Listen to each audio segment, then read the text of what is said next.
సౌమ్య, ఎలా ఉన్నావు? చాలా రోజులు కాల్ చేశా, మర్చిపోయావు కదా?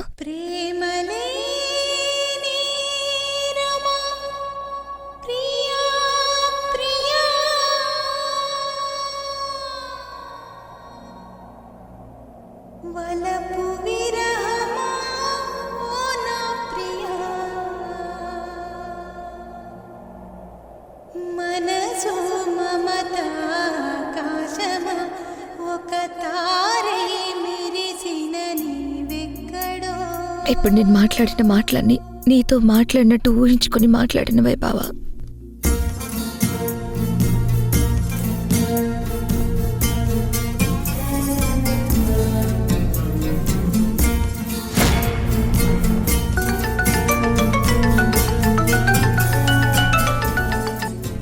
అంకుల్, ఆఫీస్లోనే ఉన్నాను, మీటింగ్ జరుగుతోంది, అయ్యా కాల్ చేస్తాను.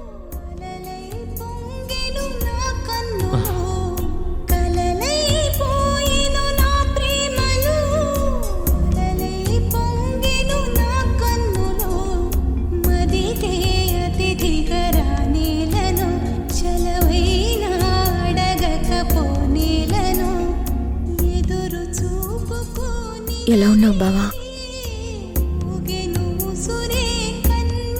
ఫైన్ వీణా. ఫైల్ చూడడం అయిపోతే నేను బయలుదేరుతాను.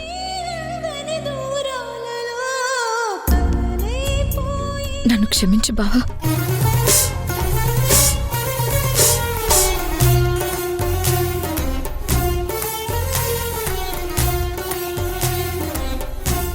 తప్పని పరిస్థితుల్లో నీకు దూరం కావాల్సి వచ్చింది.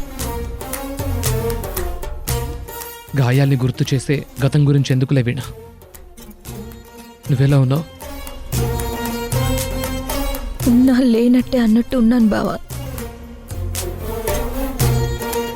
ఎందుకు వచ్చావురా?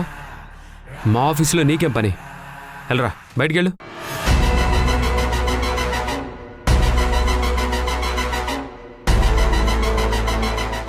రిషి, నేను చెప్పేది విను. నేను విన్ను. నీకోసం వచ్చాడా? నిన్ను కలవడానికి వచ్చాడా? మాటలు మర్యాదగా రాని రిషి. హే, ఏంట్రా నీకు మర్యాద? మా ఆఫీస్కి వచ్చి నాకే మర్యాద నేర్పిస్తున్నావా? వీణ కోసం రాకపోతే ఎందుకు వచ్చావురా ఇక్కడికి? రిషి, నీకైనా పిచ్చా? నేను చెప్పేది కూడా కొంచెం వినొచ్చు కదా. మేడం, ఒకసారి మీరు మెటీరియల్ లిస్ట్ చూసి ఫైనల్ చేస్తే దాన్ని బట్టి డాక్యుమెంట్స్ రెడీ చేస్తాను. ఇక రేపటి నుంచి కార్తిక్ సార్ వాళ్ళు మన కంపెనీకి మెటీరియల్ సప్లై చేస్తారు.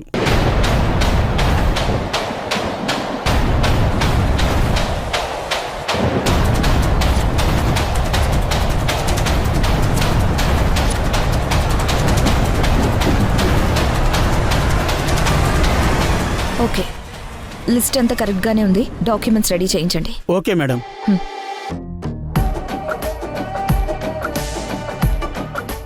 చెప్పేది వినకుండా ఇష్టం వచ్చినట్టు అరుస్తావేంటి? శ్రీబాబు గారే వీళ్లతో మాట్లాడి మెటీరియల్ సప్లైయింగ్ కోసం అగ్రిమెంట్ చేసుకున్నారు. ఆ పని మీదే కార్తిక్ బాబు ఇక్కడికి వచ్చాడు. వీడితో అగ్రిమెంట్ చేసుకోవడం ఏంటి? వెంటనే అగ్రిమెంట్ క్యాన్సిల్ చేయండి. ఇప్పుడు క్యాన్సిల్ చేయడం కుదరదు. కావాలంటే శ్రీబాబు గారితో మాట్లాడి చూడు, నీకే అర్థమవుతుంది. ఎరా, ఒక పక్క నాతో గొడవలు పడుతూనే ఇంకో పక్క నా కంపెనీతో టైప్ అవడానికి సిగ్గులేదా నీకు?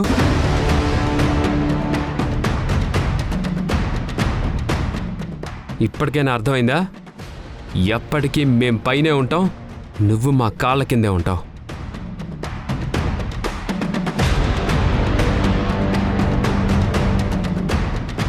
నేనెవరి కింద పని చేయట్లేదు, మీ కంపెనీతో కలిసి బిజినెస్ చేస్తున్నానంతే. మీ అవసరం మాకెంత ఉంటుందో మా అవసరం కూడా మీకు అంతే ఉంటుంది.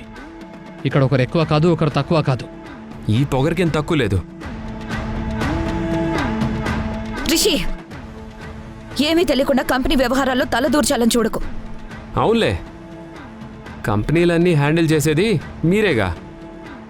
ఎవరితో టైఅప్ అవుతారో ఏం చేసుకుంటారో మీ ఇష్టం, నాకెందుకులే. అసలు ఇంత ఇర్రెస్పాన్సిబుల్గా ఆఫీస్కి ఎందుకు వచ్చావు నువ్వు? నాకు అర్జెంటుగా 1 lakh కావాలి, ఇస్తే వెళ్ళిపోతా. వాట్?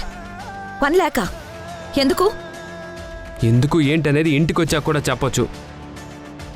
ముందు అకౌంటెంట్కి చెప్పి డబ్బులు ట్రాన్స్ఫర్ చేయించు. సారీ రిషి, ఎందుకు ఏంటని తెలియకుండా అంత డబ్బు నేను ఇక్కడి నుంచి ట్రాన్స్ఫర్ చేయించలేను.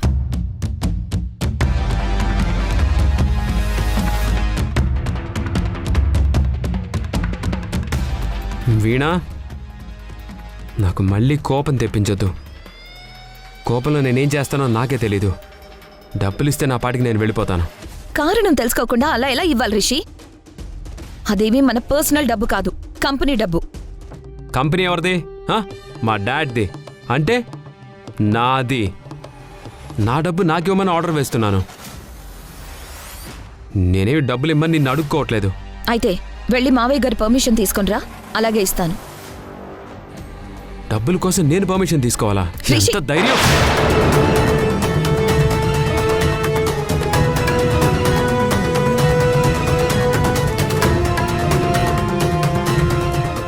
ఛీ! ఒక ఆడపిల్ల మీద చేయెత్తడం, అందులోనూ కట్టుకున్న భార్య మీద చేయెత్తడం సంస్కారం అనిపించుకోదు. హే, నా భార్య నేను కొడతాను, తిడతాను. అడ్డుపడడానికి నువ్వే అడుగురా. అసలు ముందు నిన్ను ఇక్కడి నుంచి పంపించాలి. వెళ్ళరా బయటికి. చెప్పేది నీకేరా, బయటికెళ్ళు. రిషి! రిషి! రిషి ఏంటి? రిషి వదులు! రిషి వదులు! రిషి! రా బయటికి. రిషి! రిషి! రిషి వదులు! రిషి! వదులు. రిషి! బిజినెస్ డీల్ కోసం వచ్చాను కాబట్టి నువ్వేం చేసినా చూస్తూ హుందాగా ఉండడానికి ట్రై చేస్తున్నాను. ఒక్క నిమిషం ఈ బిజినెస్లు డీల్స్ పక్కన పెట్టానంటే నా కాలర్ని టచ్ చేసిన నీ చెయ్యి చీపాటికే తెగి అవతల పడేది. రిషి! నువ్వు ఇంకే జన్మలో మారవా? ఎప్పటికీ ఇలాగే మూర్ఖత్వంగా బిహేవ్ చేస్తావా? నువ్వెంత పెద్ద గొడవ చేసినా కారణం తెలియకుండా నేను నీకొక్క రూపాయి కూడా ఇవ్వను. ఏం చేసుకుంటావో చేసుకో.